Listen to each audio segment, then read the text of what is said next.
internet. ఆయన life ఒక lesson. There is a lot to learn for young people like you. Thank you అన్న. Thank you so much sir. Next Jagananna అన్న నమస్తే అన్న. జగనన్న నమస్తే అన్న. నేను వైజాగ్ నా పేరు సామ్రాజ్యం అన్న.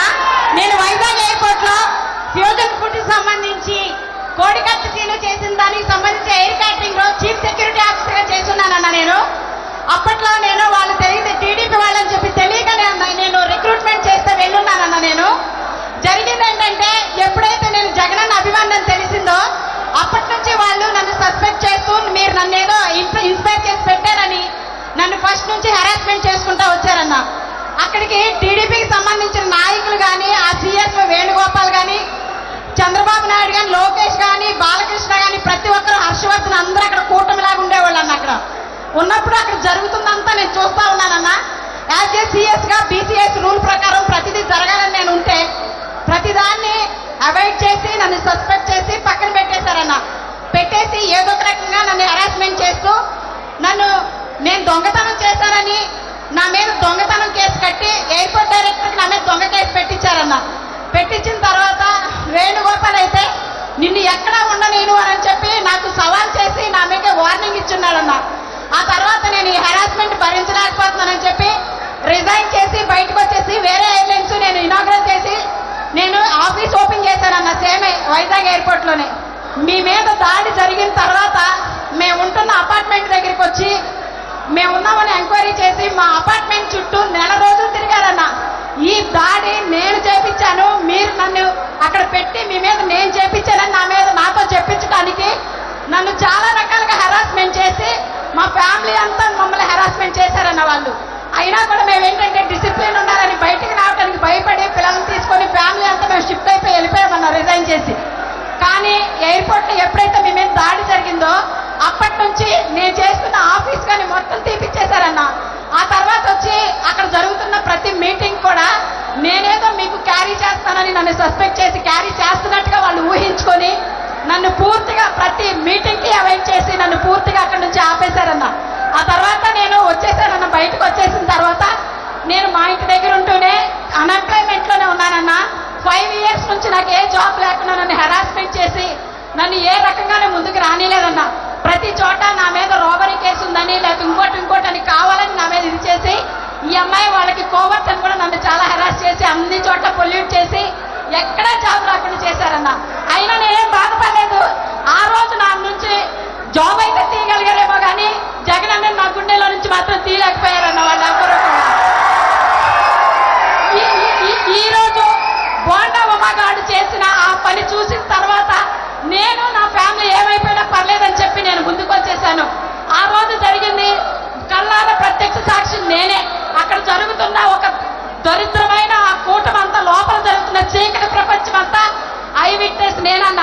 ప్రతి ఒక్కరూ చేసిందంతా నా కళ్ళతో నేను చూశాను. కానీ నేను ఏ రోజు నోరిప్పలేదు. ఈసారి మీ మీద దాడి జరిగిన తర్వాత ఇంకా నేను మౌనంగా ఉంటే ఇంకా నేను అసలు నన్ను నేనే ఉపేక్షించుకోలేదన్నా. అందుకే నేను ముందుకు వచ్చి ఈ విషయాన్ని నేను బయటికి చెప్పేశానన్నా. అంతేకాదన్నా, వాండవ అప్పుడు మీకు మీ మీద దాడి చేయించినప్పుడు మీరు బస్సులో బాధపడుతుంటే చూస్తుంటే నా గుండెలు అవిసిపోయినట్టుగా నేను ఇంట్లో పడి ఏడ్చామన్నా. మీకేమన్నా జరిగితే భరించే ఓపిక అయితే మా దగ్గర లేదు.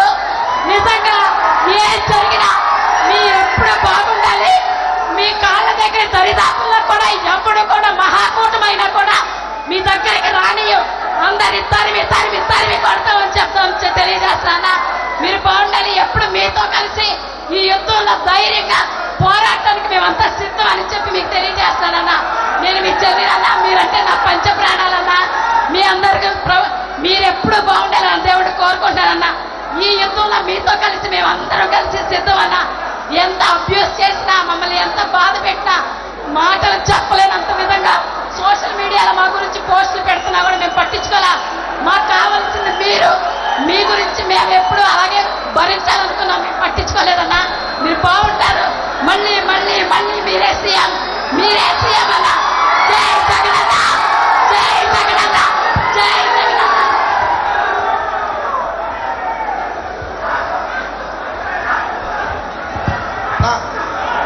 గుడ్ మార్నింగ్ అన్న.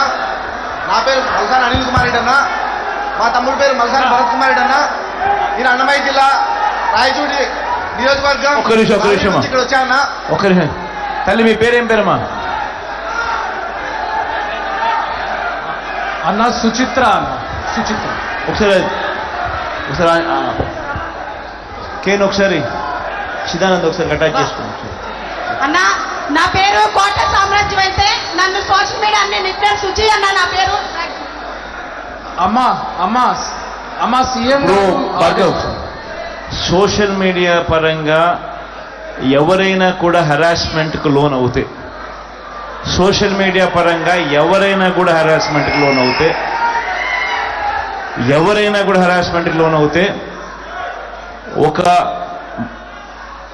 ఒక create an app or something like that, so that ఆ కంప్లైంట్ అనేది ఎట్లా సైబర్ క్రైమ్లో ఎట్లా కంప్లైంట్స్ అనేది ఉండే, పార్టీ పరంగా కూడా ఈ క్రియేట్ ఒకటి చేసి అటువంటి హెరాస్మెంట్ ఎవరికి ఎక్కడ లోనైనా కూడా ఖచ్చితంగా మన దృష్టికి వచ్చేట్టుగా దాని మీద కంప్లయన్స్ ఏ రకంగా మీరు చేశారని కూడా నాకు వీక్లీ రిపోర్ట్ వచ్చేట్టుగా కూడా సమ్ కైండ్ ఆఫ్ సెటప్ అనేది క్రియేట్ చేసుకుంటున్నాను.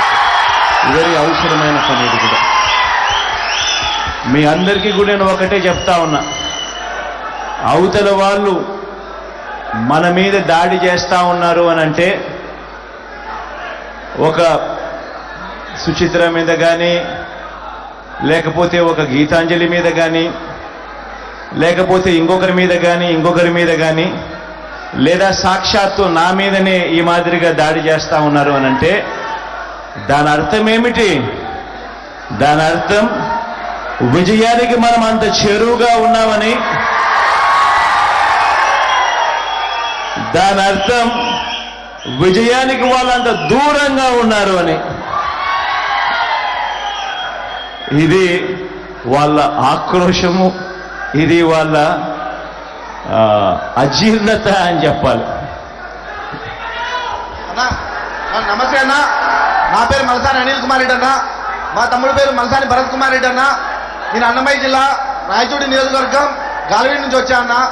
ముఖ్యంగా ఇక్కడ రావడానికి ఉద్దేశం ఏమిటంటే, లాస్ట్ ఫిబ్రవరి నెలలో మా తమ్ముడు మల్సాని భరత్ కుమార్ రెడ్డి ఎలక్షన్ క్యాంపెయిన్కి వెళ్ళి రిటర్న్ వచ్చే టైంలో ప్రమాదశాతం మృతి చెందాడన్న. అందుకు మా ఎమ్మెల్యే శ్రీకాంత్ అన్న గారు మరియు భార్గవ అన్న గారు మా కుటుంబానికి చాలా అండగా నిలిచారన్న.